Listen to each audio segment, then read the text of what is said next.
Hello students, तो आज का हमारा टॉपिक है IFRS 5 non current assets held for sale and discontinued operation. इसमें हम एक पास्ट लाइब्रेरी क्वेश्चन भी देखेंगे। तो लेट्स गेट स्टार्टेड। सबसे पहले हम इस आईएफआरएस 5 का स्कोप पढ़ेंगे। स्कोप मतलब कहाँ पर ये अप्लाई होता है, कहाँ पर ये अप्लाई नहीं होता। ठीक है, IFRS 5 does not apply on following assets. In assets पे आईएफआरएस 5 अप्लाई नहीं होता, जैसे कि डेफर्ड टैक्स जो हमने आईएस 12 में पढ़ेंगे, employee benefit assets IS 19, financial assets IFRS 9, investment properties IS 40, agricultural and biological assets IS 41। ये जो सभी एसेट्स इन पर्टिकुलर आईएफआरएस या आईएस में डिफाइंड हैं, इसीलिए। और इंश्योरेंस कॉन्ट्रैक्ट आईएफआरएस 17, ये हमारे कोर्स से बाहर है। एसीसीए डिप्लोमा इन आईएफआरएस में आईएफआरएस 17 हम नहीं पढ़ेंगे, बट ये जितने भी एसेट्स हम पढ़ रहे हैं इसमें ये आईएफआरएस 5 में कवर नहीं होते। Non current assets held for cell. अब कोई भी एसेट कब हेल्ड फॉर सेल माना जाता है? जब उसकी जो भी कैरिंग अमाउंट है बुक्स में, वो हम रिकवर नहीं कर सकते थ्रू कंटिन्यूइंग यूज, उसको आगे यूज करके उसकी वैल्यू इतनी रह जाती है कि हम उसकी जो वैल्यू है कैरिंग अमाउंट को रिकवर कर सकते हैं principally through a sale transaction. Sale कर कर ही उसकी कैरिंग अमाउंट को आप रिकवर कर सकते हो, rather than using through continuing use.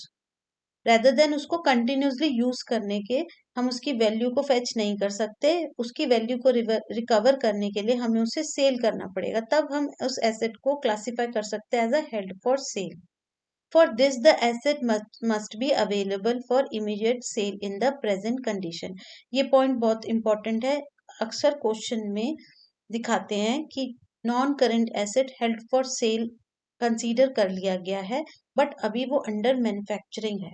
ठीक है, अभी उसमें कुछ काम बाकी है। तो यहाँ पर ये पॉइंट क्वेश्चंस में बहुत इंपॉर्टेंट हो जाता है कि हम उसे कब फाइनली हेल्ड फॉर सेल मानेंगे, जब वो इमीडिएट सेल के लिए प्रेजेंट कंडीशन में हो।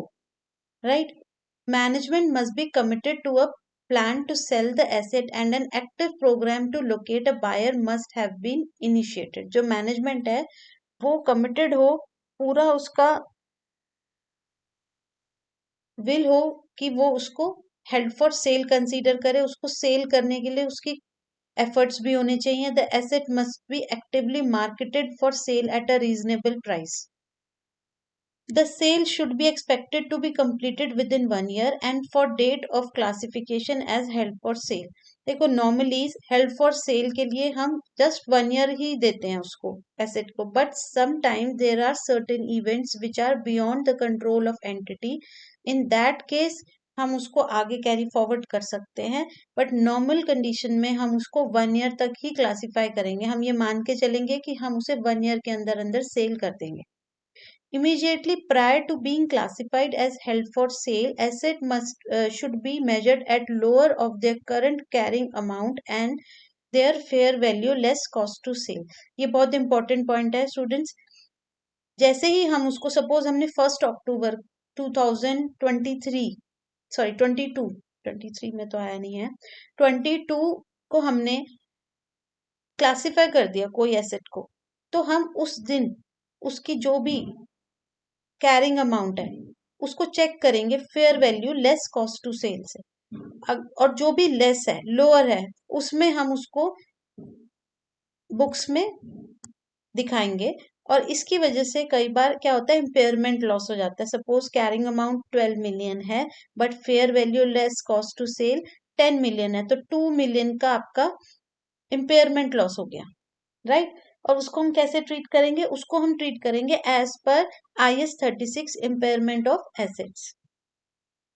Asset classified as held for sale should be presented separately from other assets in the statement of financial position। हमारे फाइनेंशियल स्टेटमेंट में एक होता है करंट एसेट, एक होता है नॉन करंट एसेट, उसके बाद हम एक अलग से दिखाएंगे एसेट्स हेल्ड फॉर सेल। ठीक है, और अगर उस एसेट से रिलेटेड कॉरस्पॉन्डिंग कोई लायबिलिटी है, सपोज हमने उस एसेट को कोई लोन पे लिया हुआ है, कुछ उसकी कॉरेस्पॉन्डिंग लायबिलिटी भी है, तो उस लायबिलिटी को भी हम सेपरेटली शो करेंगे बैलेंस शीट में, फाइनेंशियल स्टेटमेंट में। Liabilities directly associated with the non current assets classified as held for sale should be presented separately in the financial statement. An asset that is abandoned should not be classified as held for sale. Why? Because its carrying amount will be recovered principally through continuing use. See, हम कोई भी asset को held for cell कब लेते हैं? जब उसकी carrying amount हम सिर्फ उसकी सेल कर कर ही रिकवर कर सकते हैं, कंटिन्यूसली यूज से नहीं। बट अगर कोई हमने एसेट हमें चाहिए नहीं, अबेंडेंड है, ठीक है, तो उसको हम हेल्ड फॉर सेल नहीं मानेंगे, क्योंकि उसकी वैल्यू हम रिकवर उसका यूज करके भी कर सकते हैं, but for some reason we are not using that asset. So abandoned asset cannot be classified as held for sale. However, a disposal group abandoned, कोई अगर पूरा ग्रुप है जो हम यूज नहीं कर रहे, अबेंडेंड है, may meet the definition of a discontinued operation. ये हम आगे पढ़ेंगे। डिसकंटिन्यूड ऑपरेशन तो उसको क्लासिफाई कर सकते हैं हम डिस्पोजल ग्रुप अबेंडेंड को, बट हम उसको हेल्ड फॉर सेल नहीं करेंगे अगर कोई एसेट अबेंडेंड है तो, एंड देयरफॉर सेपरेट डिस्क्लोजर में बी रिक्वायर्ड। अच्छा, अब एक ये पॉइंट बहुत इंपॉर्टेंट है, very very important. Non current assets held for cell should not be depreciated. इसमें क्या होता है कि जिस डेट को आपने ये डिसाइड कर लिया कि this asset will be held for sale and, और आप इसे इस फाइनेंशियल ईयर की स्टेटमेंट में सेपरेटली शो करोगे, उस दिन आपने पहले ही फेयर वैल्यू और carrying amount, fair value less cost और carrying amount whichever is lower के बेसिस पर अगर कुछ इम्पेयरमेंट है तो आपने बुक कर दिया, दैट्स इट। अब आप उसको फर्दर डेप्रिशिएट नहीं करोगे, राइट? तो अगर क्वेश्चन में ऐसा हो, कुछ डेप्रिसिएशन रेट दिया हुआ और मिड ऑफ द ईयर में ये डिसाइड हुआ हो कि इसको अब as a held for sale लेंगे, तो आप उस साल की हाफ डेप्रिसिएशन लगाओगे एसेट के ऊपर, क्योंकि उस डेट से जब आपने उसे हेल्ड फॉर सेल डिसाइड कर लिया है, उस डेट से आप डेप्रिसिएशन नहीं लगाओगे करंट एसेट पर, सॉरी नॉन करंट एसेट पर। अब discontinued operation, a component of an entity that has either been disposed of or is classified as held for sale, and ये सब उसमें ये डेफिनेशन है आपके डिसकंटिन्यूड ऑपरेशन की, ठीक है। कोई भी component that has been either disposed of और classified as a held for sale, ये क्या हो सकता है? Separate major line of business, पूरा एक कंपनी है उसकी एक पूरी line of, separate line of business है, ठीक है, जो उसने डिसकंटिन्यू करना है। सपोज कोई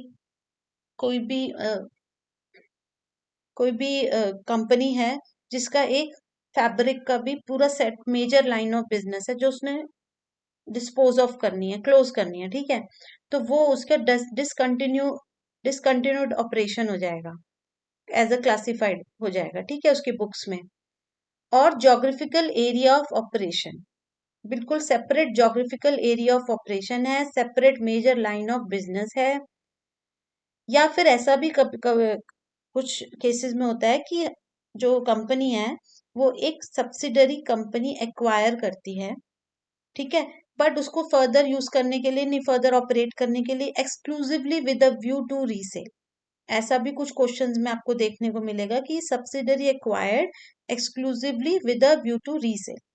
अब इसका कैसे आप दिखाते हो स्टेटमेंट में? The entity should disclose a single amount in the statement of profit and loss comprising the total of, इसे प्रॉफिट एंड लॉस स्टेटमेंट में इसका जो भी प्रॉफिट है पोस्ट टैक्स प्रॉफिट और लॉस ऑफ डिसकंटिन्यूड ऑपरेशन को आप सिंगल लाइन में प्रॉफिट एंड लॉस स्टेटमेंट में दिखाते हैं। द पोस्ट टैक्स गेन और लॉस, अब इसी डिसकंटिन्यूड ऑपरेशन में अगर कुछ एसेट्स हैं जिसको आपने इम्पेयरमेंट बुक करा है बिकॉज उसकी carrying amount was more than a fair value less cost to sell, ऐसे में अगर आप कुछ इम्पेयरमेंट बुक करते हो तो वो आप जो भी दिखाओगे प्रॉफिट एंड लॉस अकाउंट में, वो post tax gain or loss recognized on measurement to fair value less cost to sell or on the disposal of asset or disposal group constituting the discontinued operation. This may be presented either in the statement of profit and loss or in the notes.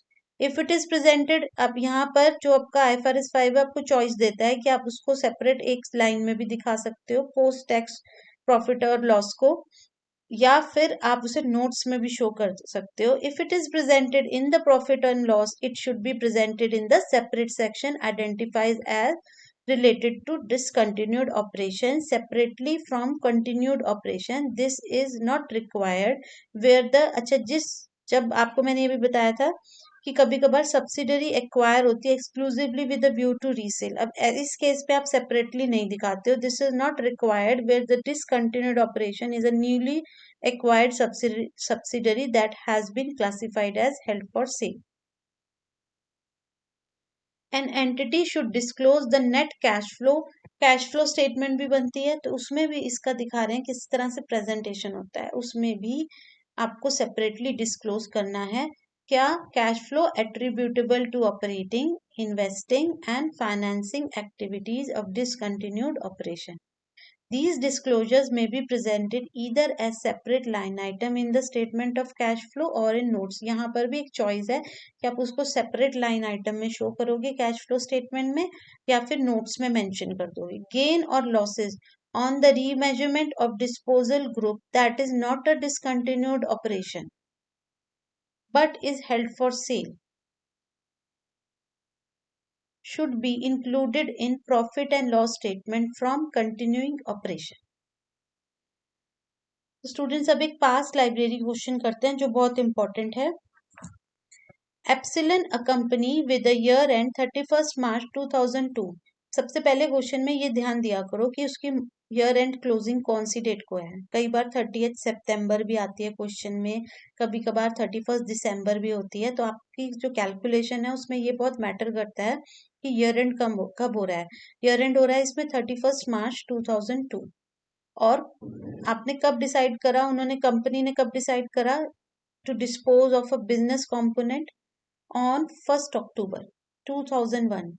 decided to dispose of a business component. The carrying amount of the relevant asset and liabilities of the component in the financial statement of Epsilon on 1st April 2001 were as follow. 1st April 2001 में goodwill की 11,000 और 11 million हो गया. ये property plant and equipment आपका 26500 और net current asset 5000. ये आपकी कैरिंग अमाउंट्स थी कब 1 अप्रैल 2001 में.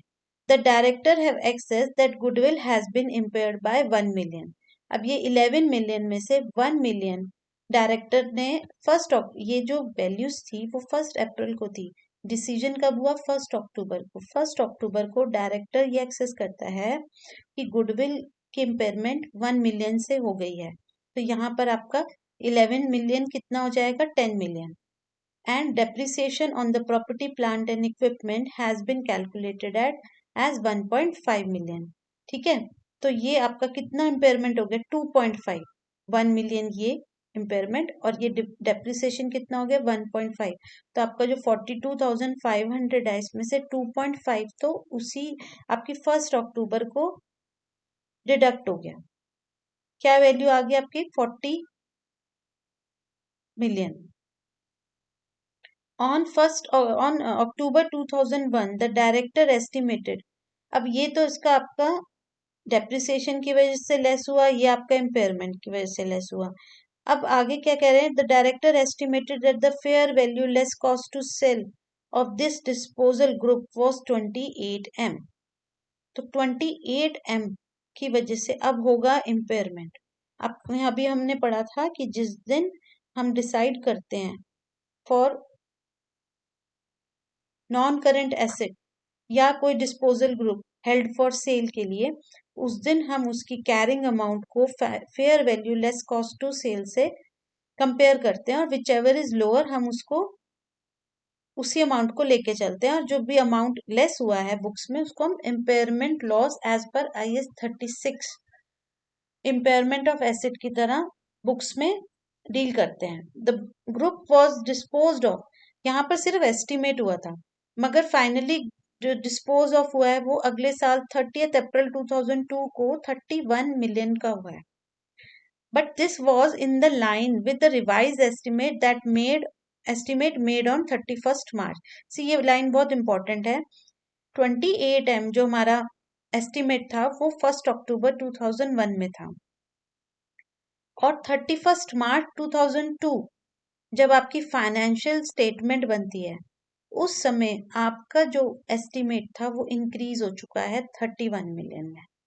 ठीक है, तो मतलब जब तक कोई भी एसेट डिस्पोज ऑफ फाइनली नहीं होता तब तक हम उसकी fair value less cost to sell और कैरिंग अमाउंट को कंटिन्यूसली कंपेयर करते रहते हैं अपने एस्टिमेट से। एस्टिमेटेड फेयर वैल्यू होगी ना लेस कॉस्ट टू सेल। तो अभी जब 1 अक्टूबर में वो थी 28 मिलियन की, बट जिस दिन बुक क्लोज हो रही है तो आपकी जो एस्टिमेट है वो हो गया 31 मिलियन, और उस ये कह रहे हैं उसी अमाउंट का सेल भी हुआ 30 अप्रैल को। This was in line with the revised estimates made on 31st March 2002. The profit for the year of a business component for the year end date 31st March was 3 million. अब इसको देखते हैं answer को। Immediately before the classification as held for sale on 1st October 2001, the carrying amount of the business component should be calculated. The carrying amount at the start of the period 1st April 2001 of 42.5 million should be adjusted for the impairment of 1M and goodwill of 1M and depreciation on asset of 1.5M. The carrying amount immediately prior to classification is therefore 40 million. अब ये हो गया 40 million, हमने depreciation और goodwill impairment के बाद 40 million हो गया हमारा। अब आ जाए कि इसको जो हम कैरिंग अमाउंट और फेयर वैल्यू का जो हमारा एस्टिमेट है 28M, उसके अकॉर्डिंग हमारा इम्पेयरमेंट लॉस कितना हो जाएगा 12 मिलियन का। On classification as held for sale on 1st October 2001, it is necessary to compare the carrying amount of business component with its fair value less cost to sell, that is 28 million. Since fair value less cost to sell is lower, the business component is written down to 28 million, resulting of 12 million impairment loss. This loss is treated in accordance with IS 36 impairment of asset. Impairment of asset जो भी हमने chapter वैसे पढ़ा नहीं है, वो ये कहता है कि कुछ भी इम्पेयरमेंट अगर है तो पहले वो गुडविल में बुक होगी, उसके बाद जो अमाउंट बचेगी वो प्रॉपर्टी प्लांट एंड इक्विपमेंट में बुक होगी। तो अब इस 12 मिलियन को हम देखो कैसे करेंगे। हमारे गुडविल की वैल्यू रह गई थी 10 मिलियन, क्योंकि 1 मिलियन इम्पेयरमेंट हम ऑलरेडी कर चुके हैं। The impairment loss is first allocated to goodwill leaving a nil balance. तो गुडविल तो वहीं खत्म हो गई, हमारी गुडविल कितनी रह गई थी 10 मिलियन रह गई थी, 1 मिलियन इसमें से हट गई थी, और 12 माइनस 10 कितनी 2 मिलियन की इम्पेयरमेंट अभी भी बैलेंस है। The balance of impairment loss of 2 million is then allocated to property plant and equipment. अब उसकी reducing its carrying amount to 23 million, क्योंकि उसकी इनिशियल वैल्यू क्या थी बुक में हमारे 25 million minus 2 million. The property plant and equipment इधर हम देख लेते हैं क्वेश्चन में 25 कैसे रह गई थी, 1.5 हमने डेप्रिसिएशन लगा दी थी, तो 25 माइनस 2 दैट इज 23 मिलियन।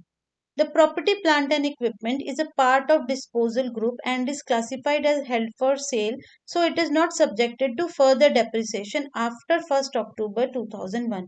हमने इसको depreciation पहले ही यहाँ पर 1 अक्टूबर में 1.5 मिलियन डेप्रिसिएशन हमने प्लांट एंड इक्विपमेंट में लगा दी है। तो एज पर IFRS 5 हम इसको प्रॉपर्टी प्लांट एंड इक्विपमेंट को जो कि हेल्ड फॉर सेल हो चुकी है 1 अक्टूबर 2001 को, तो हम उसे फर्दर डेप्रिसिएट नहीं करेंगे। By 31st March the estimated disposal proceed of the business has increase to 31 million. अभी हमारा 31st मार्च में 31 मिलियन एस्टिमेट हो गया। इसका मतलब 28 था ना, 28, 29, 30, 31, 3 मिलियन अब हमारा इम्पेयरमेंट रिवर्स हो गया है। 28 से हमारा एस्टिमेट क्या हो गया 31, but as per IS 36 impairment of asset, जब आप रिवर्सल करते हैं तब आप गुडविल से नहीं करते। गुडविल जो नील होगी थी वो नील ही रहेगी। तो फिर ये 3 मिलियन कहाँ पर एडजस्ट करेंगे? तो फिर हम ये 3 million property plant and equipment में करेंगे। बट जो आपकी ओरिजिनल वैल्यू थी प्रॉपर्टी प्लांट एंड इक्विपमेंट की बिफोर इम्पेयरमेंट, क्या थी डेप्रिसिएशन के बाद? 25 मिलियन। उससे ज्यादा नहीं कर सकते। ये एक और आपका पॉइंट है इन IS 36 इम्पेयरमेंट ऑफ एसेट। ये बहुत दो इंपॉर्टेंट पॉइंट्स हैं इम्पेयरमेंट चैप्टर में। The reversal of impairment loss on goodwill is not permitted as per IS 36। जब इम्पेयरमेंट हुआ था तब तो सब गुडविल पे कर दिया एलोकेट, अगर कुछ बचा तो हमने उसे प्रॉपर्टी प्लांट एंड इक्विपमेंट में करा। बट अगर इम्पेयरमेंट का रिवर्सल होगा तो गुडविल पे कभी भी नहीं होता, ठीक है। और प्रॉपर्टी प्लांट इक्विपमेंट या और भी अगर किसी एसेट पे बुक हुआ था इम्पेयरमेंट पहले, तो उसका जो रिवर्सल है वो उसकी ओरिजिनल वैल्यू से ज्यादा नहीं होगा। तो इन दैट केस हम सिर्फ इम्पेयरमेंट कितना रिवर्स करेंगे? 2 मिलियन तक का। क्यों? क्योंकि उसकी ओरिजिनल वैल्यू क्या थी? 25 million. The reversal up to 2 million can be recognised on the property plant and equipment at 31st March 2002, restoring its carrying amount back to 25M, its initial amount before impairment। ठीक है students, अगर आपको chapter समझ आया हो और past library questions आपको कुछ इजी लगे हों इसके थ्रू, तो मेरा चैनल जरूर लाइक करिए, सब्सक्राइब करिए, जिससे आगे जो भी IS या IFRS की मैं क्लासेस डालूं तो आपको नोटिफिकेशन आ जाए। Thank you.